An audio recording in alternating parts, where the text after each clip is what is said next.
I'm here at Ohio State University, which has just become the setting of ISIS's most recent terrorist attack on U.S. soil, committed by one Abdul Artan. He's a Somalian refugee.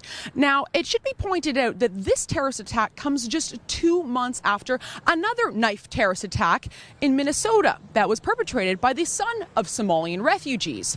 So I figured we'd walk around campus and ask students if they're shaken up by recent events here in their own backyard, or if the occasional terrorist attack is just a small price we have to pay for multiculturalism. You feel safe on campus after the attack this week? Yep. You do? Would you call it a terrorist attack? Depends on what your definition of terrorism is. According to your definition. No. Would you call what happened terrorism?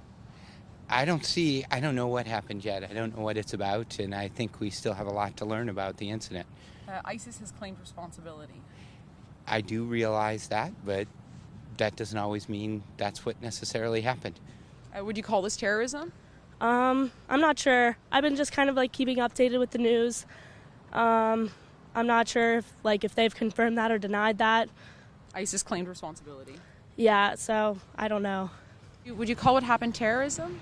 No, I wouldn't. No. I would say it was a misunderstanding. Misunderstanding? Why would you say that? Because I think that that person probably experienced a lot of racism, and racism is a traumatic experience. And I hope that people that look like him and who don't look like me feel safe on campus too. Do you think that it's fair game to bring up his religion? I mean, I think that it's kind of dangerous to bring up his religion because, yeah, he was a Muslim and that, but, that doesn't mean that all Muslims are bad and we should be afraid of all of them. Do you think it's fair game to bring up the man's religion? I mean, I think that needs to be separate from the rest of what you're looking at. I think if it's clear that it's a terrorist attack, as far as how it was inspired, then I think you go off of that and not off of religion. I guess I would say, until we know more what role his religion played in the incident, if any, I think we can stay away from that. Did you read his Facebook post that he posted right before committing the attack? Yeah. I think they're ambiguous. I mean, lots of people probably say those same sorts of things, probably hundreds of thousands of people, and don't do terrorist attacks. So I'm not sure that they're related. Now, do you think that this is just a sort of thing that we're going to have to accept going forward? It's just a price to pay for being a multicultural, diverse, and tolerant society?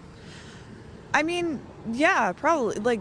When you're accepting people from all different, walks of life and different races and religions, there are bad people. Sometimes people are bad.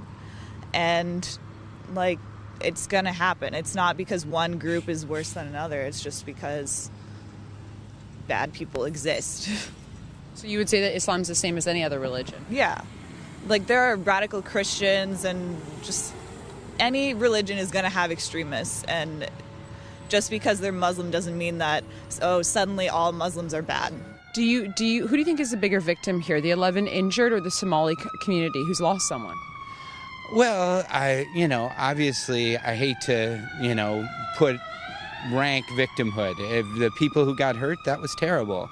And the good news is I think they're all going to recover. The Somali community, I think a lot of, I feel sorry. We'll know more when we know what happened and what was going on. I hope that they can recover from this as well. I'm sure that, the man's family evidently didn't know anything about this. I'm sure that they felt horrible to lose their son and brother and so forth.